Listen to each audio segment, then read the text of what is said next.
इसको कम कीजिए ना, ज्यादा नाद पढ़ने वाले को दीजिएगा।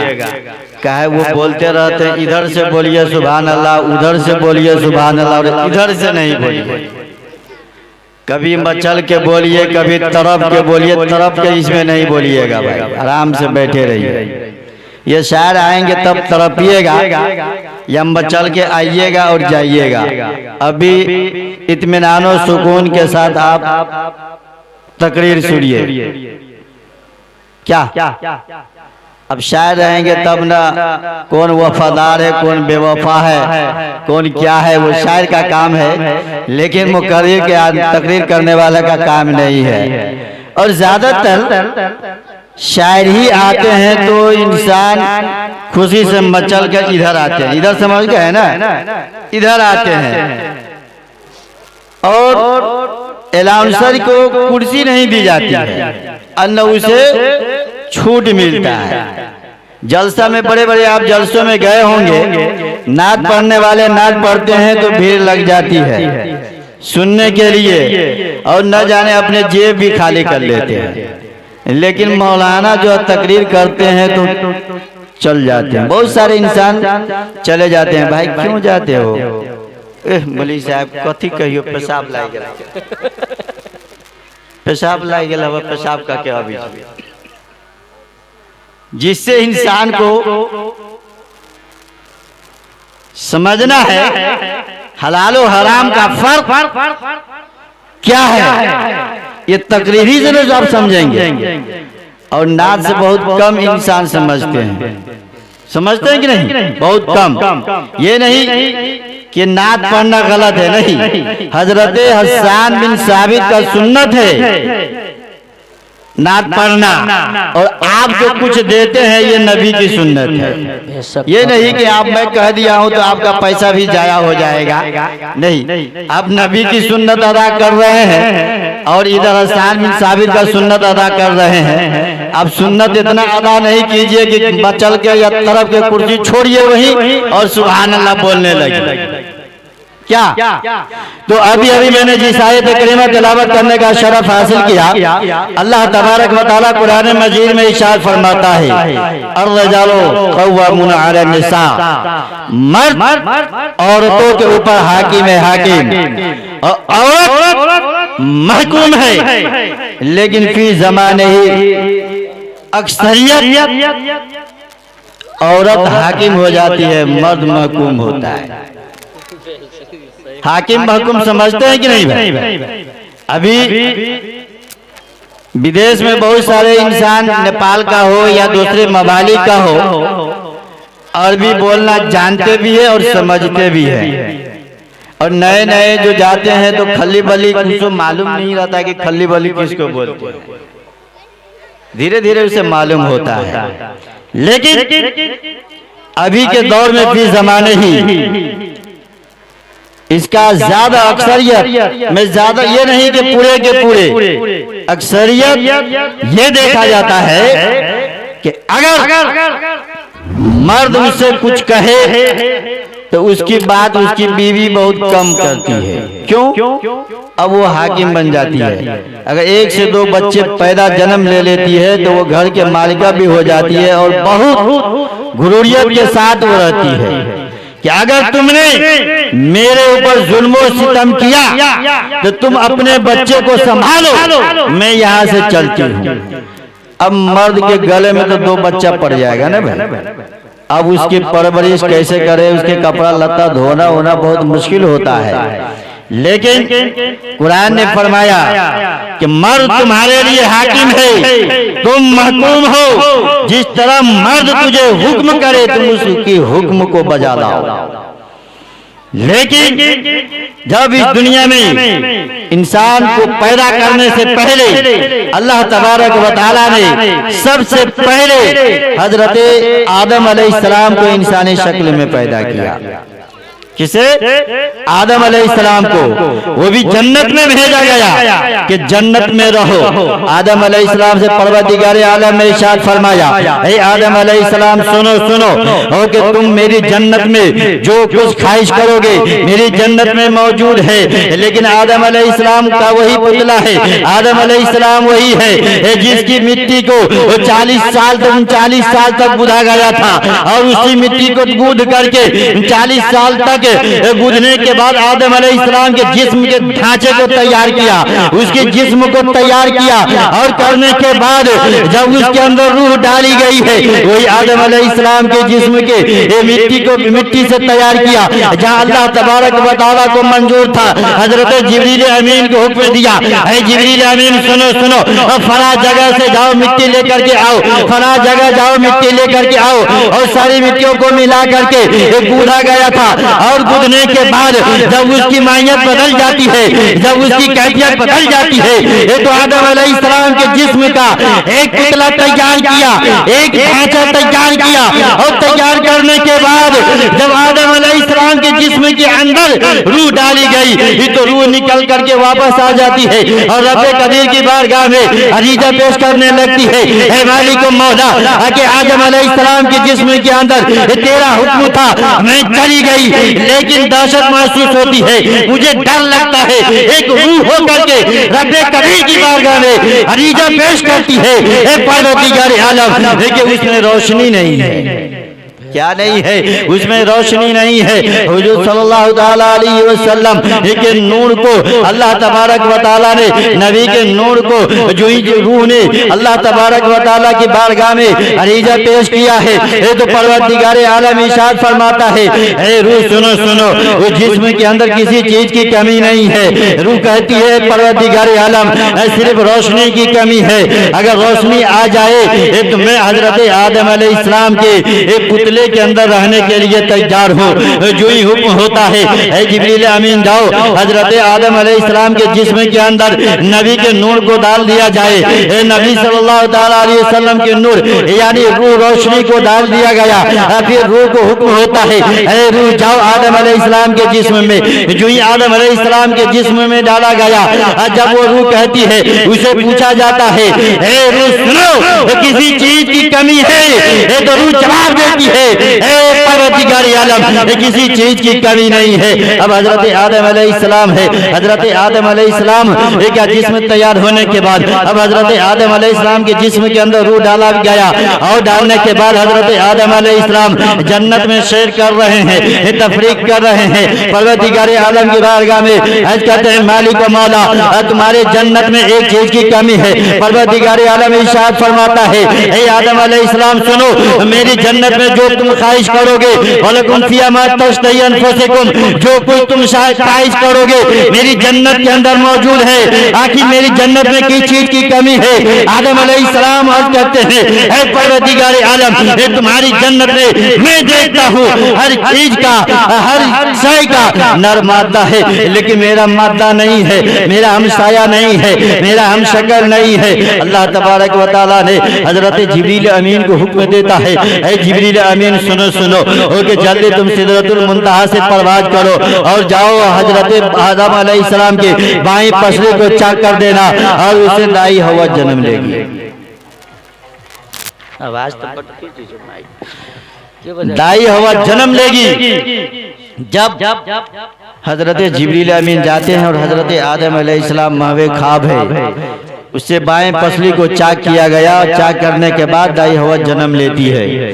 अब हजरत आदम अलैहिस्सलाम की आंखें खुलती है, क्या देखते हैं कि मेरा मादा मौजूद है, मेरा हमसाया मौजूद है। आदम अलैहिस्सलाम ने उसके जानिब बढ़ना चाहा, उसे छूना चाहा तो हातिब गैब से आवाज आती है, हे आदम अलैहिस्सलाम खबरदार, उसे तुम छू नहीं सकते हो, उसके तरफ तुम देख नहीं सकते हो। और आदम अलैहिस्सलाम ने कहा, हे परवरदिगार आलम सुनो सुनो कि मेरा हम शक्ल, मेरा हमसाया यही हवा है। यहाँ दरिंदे परिंदे आपस में प्यारो मोहब्बत कर रहे हैं, जितने जन्नत के अंदर दरिंदे परिंदे हैं ये सब हम हर चीज का नर मादा है, सब आपस में प्यार और मोहब्बत कर रहे हैं, लेकिन मैं इंसान हूँ, मैं आदम हूँ, मेरा हमसाया हवा है, मैं इसके साथ मैं अपनी जिंदगी कैसे न गुजारूं, मैं इसके साथ मैं अपने प्यास कैसे न बुझाऊं। अल्लाह तबारक व तआला हजरत आदम अलैहिस्सलाम से इरशाद फरमाता है, हे आदम अलैहिस्सलाम सुनो, जब तक के तुम्हारा निकाह इसके साथ नहीं हो जाएगा, ये तुम्हारे लिए हलाल नहीं है, हराम है, इसके साथ तुझे निकाह करना होगा। आदम अलैहिस्सलाम ने कहा, हे परवरदिगार आलम, आखिर निकाह किस तरह किया जाएगा जन्नत के अंदर, आखिर निकाह कैसे होगा जो मेरे लिए हलाल हो जाएगी। ये तो परवरदिगार आलम इरशाद फरमाता है, हे आदम अलैहिस्सलाम सुनो, वो किसके साथ तुम्हें निकाह करना होगा, और निकाह ही नहीं बल्कि तुम्हें दैन महर भी अदा करना होगा। हाँ, तो जन्नत के अंदर सुन लीजिए, एक जन्नत के अंदर रुपये नहीं है, जन्नत के अंदर रुपये पैसे नहीं है, दिनारो दिरहम नहीं है, सोने चांदी नहीं है, आखिर दैन महर अदा किया जाए तो कैसे अदा किया जाए। ये तो आदम अलैहिस्सलाम ने कहा, हे परवरदिगार आलम, कि मेरा अक़्द महर कैसा होगा, मेरा अक़्द महर क्या होगा। जन्नत में दिनारो दिरहम तो नहीं है, जन्नत के अंदर रुपये पैसे नहीं है, जन्नत के अंदर हीरे जवाहरात तो नहीं है, जन्नत के अंदर सोने चांदी नहीं है, आखिर मेरा दैन महर या अक़्द महर जो होगा मैं किस तरीके से अदा करूंगा। हाँ, तो परवरदिगार आलम इरशाद फरमाता है, हे आदम अलैहिस्सलाम सुनो सुनो, कि तुम्हें मालूम है कि मेरा एक महबूब है, तुमसे भी ज्यादा प्यारा महबूब है, एक कौन है, कहा वो मोहम्मद रसूलुल्लाह सल्लल्लाहु तआला अलैहि वसल्लम है, वही मोहम्मद की जात है। अगर मोहम्मद न होते ये तो मैं किसी चीज को पैदा न करता, बल्कि आदम जब के मूसा अलैहिस्सलाम को जब कुएं तूर पे नवाजा गया था, तो परवरदिगार आलम के बारगाह में अर्ज किया, मूसा अलैहिस्सलाम ने, हे परवरदिगार आलम, मैं तुम्हारा जलवा देखना चाहता हूँ। परवरदिगार आलम इरशाद फरमाता है, लन तरानी, तुम मुझे नहीं देख सकते हो। लेकिन मूसा अलैहिस्सलाम जिद्दी थे, मूसा अलैहिस्सलाम ने कहा, मैं देखना चाहता हूँ तो देखना चाहता हूँ। कहा ठीक है, तुम कुएं तूर पहाड़ पे नजर दौड़ाओ, वही मूसा अलैहिस्सलाम है। जब मूसा अलैहिस्सलाम ने नबी सल्लल्लाहु तआला अलैहि वसल्लम के बारगाह, अल्लाह तबारक व तआला की बारगाह में अरीजा पेश किया था, हे मालिक मौला, आके तुम्हारे बारगाह में मुझसे भी ज्यादा कोई प्यारा है, मुझसे भी ज्यादा कोई अजीज है। ये तो परवरदिगार आलम इरशाद फरमाता है, हे मूसा अलैहिस्सलाम सुनो, कि मेरी बारगाह में तुमसे भी ज्यादा प्यारा कोई और है, तुमसे भी ज्यादा प्यारा मोहम्मद है। अगर मोहम्मद न होते ये तो मैं जन्नत और दोज़ख को, आसमान और जमीन को, दरिंदे परिंदे को, सदर और हजर को, जितने हवायात नबातात जमातात है, मैं किसी चीज को पैदा न करता। हे मूसा अलैहिस्सलाम सुन लो, ये मोहम्मद ही का सदका है कि मैंने तुझे भी पैदा किया। अगर मोहम्मद को पैदा करना मेरा मकसद न होता तो मैं किसी चीज को पैदा ही नहीं करता। आदम अलैहिस्सलाम कि मेरे महबूब पे 10 मरतबा दुरूद पाक पढ़ो, 10 मरतबा दुरूद पाक भेजो, तुम्हारा अक़्द महर अदा हो जाएगा। इंसान आजकल शादी तो करते के मौलवी साहब कथी है 3 लाख बाइन न दो, 3 लाख के गाड़ी देने चाहिए तो 3 लाख न बनबो। यो बात तो सही है, 3 लाख तो बदना ही पड़ेगा। क्यों? जमाने के हिसाब से इंसान बढ़ता है। एक लड़की की शादी में 10 से 12 लाख रुपया खर्च है, कम से कम 10 लाख रुपया खर्च होना ही है। अब उससे भी डर है ना भाई बेटी वाले को कि बाद में चलकर दूसरे लड़की से भी प्यार कर लेता है, या दूसरे लड़की से शादी कर लेता है, या उसे छोड़ देता है, तब न 3 लाख 4 लाख बांधते हैं, यही ना है। लेकिन बहुत ऐसा कम है लड़का जो अक़्द महर को अदा कर पाता है। 4 लाख या 3 लाख या 5 लाख रुपया कौन ऐसा लड़का है जो अदा कर दिया होगा कैश टू कैश? कोई बाद में जाकर के माफी करा लेता है। ऐसा भी होता है कि जब बुढ़ापे के आलम में आता है इंसान तो कान में औरतें जाती है, गांव मोहल्ले की औरतें कहती है कि शौहर तुम्हारा इंतकाल हो रहा है, मर रहा है, तुम इसका महर माफ कर दो। ऐसा ही नहीं होता। अब उसके कान में जाकर के कहती है कि मेरे शौहर कि मेरा जो महर है जो माफ कर दिया। अब बताइए भाई, मरने का वक्त कोई इंसान अगर ईमान लाएगा तो उसका ईमान लाना काबिल मोतबर नहीं है, काबिल एतमाद नहीं है। है। अब कान में जाकर कहे कि आपका महर मैंने माफ कर दिया, माफ हो जाएगा भाई?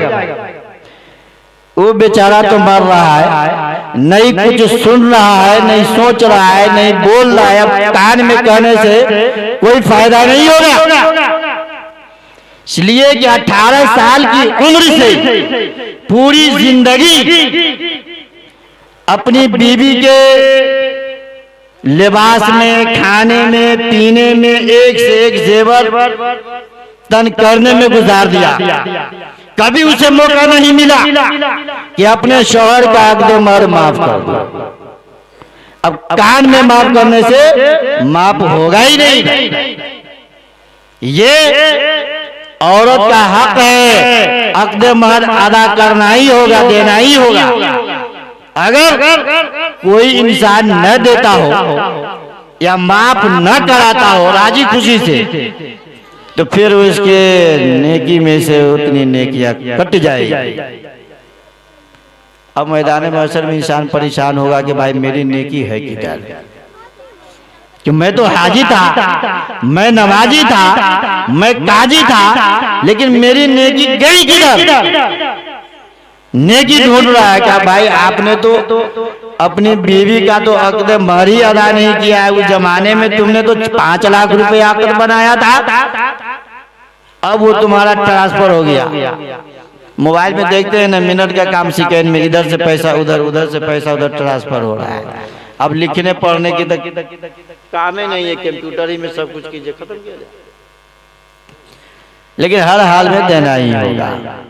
तो आदम अलैहिस्सलाम ने एक रवायत के मुताबिक नबी पे 10 मरतबा दुरूद पाक पढ़ा, और दूसरी रवायत के मुताबिक 100 से ज़ायद नबी सल्लल्लाहु ताला अलैहि वसल्लम पे हजरत आदम अलैहिस्सलाम ने दुरूद भेजा, तब जाके उसका अक़्द महर अदा हुआ। जब तक के अक़्द महर अदा नहीं किए थे उस वक्त तक हुक्म हुआ था कि तुम उसके जानिब टच नहीं कर सकते, भीड़ नहीं सकते हो। जब तुम अपने अक़्द महर अदा करो, ये तुम्हारी बीवी है, तुम इसके साथ रहो, अपनी जिंदगी गुजारो। वही हजरत जिब्रील अमीन आए और जाकर के उसका निकाह किया था। और वही से हजरत आदम अलैहिस्सलाम ने कुछ पेड़ ऐसे है जिसकी गलती के बुनियाद पे हजरत आदम अलैहिस्सलाम को वहां से जन्नत से निकाला और दुनिया में भेजा गया। क्यों? आखिर दुनिया में आदम अलैहिस्सलाम को इसलिए भेजा गया था ताकि आदम अलैहिस्सलाम के जरिए से इंसान दुनिया में आएगा। आदमी को आदमी क्यों कहते हैं? कहते ना भाई हम आदमी हैं, कहते हैं कि नहीं कहते? तो हम सब आदम अलैहिस्सलाम की औलाद है, और हर इंसान के पीछे याए निस्बती लगी है। याए निस्बती आदम का जो औलाद है उसके पीछे या लगता है, और या लगने के बाद ये निस्बत आदम अलैहिस्सलाम के जानिब जाता है कि हम आदमी है। आदम अलैहिस्सलाम के औलाद ये आदमी है। और उस जमाने में दाई हवा के जिस्म से एक लड़का एक लड़की जन्म होता। आज जो लड़का जन्म होता और कल जो लड़की जन्म होती उसके साथ उसका निकाह कर दिया जाता। वहीं से खल फसाद बहुत सारे, बड़ा टाइम है नहीं कि कुछ अर्ज किया जाए। 10 से 15 मिनट का टाइम में मिला था, लगभग हो ही गया होगा, बहुत 25 मिनट हो गया, तो क्या बोला जाए इसमें? जुर्माना हम ही को देना पड़ेगा। अल्लाह तबारक व तआला कुरान मजीद में इरशाद फरमाता है, अर्रिजालु क़व्वामून अला निसा, मर्द औरतों के ऊपर हाकिम है। हाकिम आप अपनी हाकिम का अदा कीजिए और वह महकूम का जो शराइत है अदा करेंगे। लेकिन याद रखिएगा हर हाल में आपका वो अदा करना ही होगा, ये कान में माफ करने से नहीं होगा। और अक़्द महर अदा करने का एक आसान तरीका क्या है? किसी का अगर बस 2-3 मिनट, किसी का अगर 10,000 हो, 50,000 हो, तो हर इंसान चाहता है कि मेरे बीवी के कान में कन बिजली हो, नाक में या कान में बाली हो, और बनाते भी है, हम हो या और हो सब बनाते हैं, या जेवर जेवरात बनाते हैं। या उससे 50,000 का जेवर बनाना है, तो आप उसे 50,000 रुपया दे दीजिए और बोलिए कि ये तुम्हारा अक़्द महर जो 2 लाख है ना, मैंने 50,000 तुझे दिया और तुम इस पैसे से या तो जेवर बनाओ या कुछ बनाओ। ठीक है। अब उस पैसे का मालिक वो उसकी बीवी है, वो चाहे तो वो पैसे से या तो जेवर बना ले या दीनी मदारिस में दे दे या मस्जिद में दे दे या बच्चे के ऊपर वो खर्च कर दे। अब उसका मालिक वो है, अब उस पैसे पे आपका कोई हुक्म नहीं चलेगा, ये उसकी मर्जी है। या पूरे पैसे मदरसे ही में दे दे, एक बार नहीं हो रहा है तो आप 4 बार करके किस्त बाय किस्त आप उस पैसे को अदा कीजिए, आपका अक़्द महर अदा हो जाएगा। घर में तो देना ही है, जेवर बनाना ही है, बहुत सारे काम होता है, दीजिए और इस तरीके से अदा कीजिए। नहीं तो मैदान महशर में अगर एक नेकी किसी बंदे के कम हो जाए तो एक नेकी के बदले में वो इंसान जन्नत में नहीं जाएगा। इंसान बहुत परेशान रहता है कि एक नेकी मिल जाए जिसके बदले में मैं जन्नत में चला जाऊं, लेकिन इंसान अपने लिए परेशान। जिस बेटे को इंसान बड़ी मेहनतों मशक्कत के साथ पाल करके जवान करता है, वो बेटा भी बरोसे कयामत एक नेकी देने से इनकार हो जाएगा। जिसके साथ, जिस दोस्त के साथ आप जिंदगी भर आप घूमते रहे, फिरते रहे, लेकिन उस वक्त एक नेकी देने से वो इनकार हो जाएगा। अगर अपनी बीवी से आप एक नेकी मांगेंगे तो आपकी बीवी भी एक नेकी देने से इनकार हो जाएगी। आखिर क्यों? ये दुनिया नहीं है, ये आलम आखिरत है। अगर मेरे नाम अमाल में एक नेकी कम हो जाए तो एक नेकी के बदले में मैं जहन्नम में चला जाऊंगा और तुम जन्नत में चले जाओगे, ऐसा हो नहीं सकता। एक नेकी मैं खुद लेकर के जन्नत में जाऊंगा, है कि नहीं? तो एक नेकी नहीं देगा तो जिसके ऊपर लाखों करोड़ रुपए इंसान खर्च करता है। वाखिर दान अल्हम्दुलिल्लाहि रब्बिल आलमीन। अस्सलामु अलैकुम।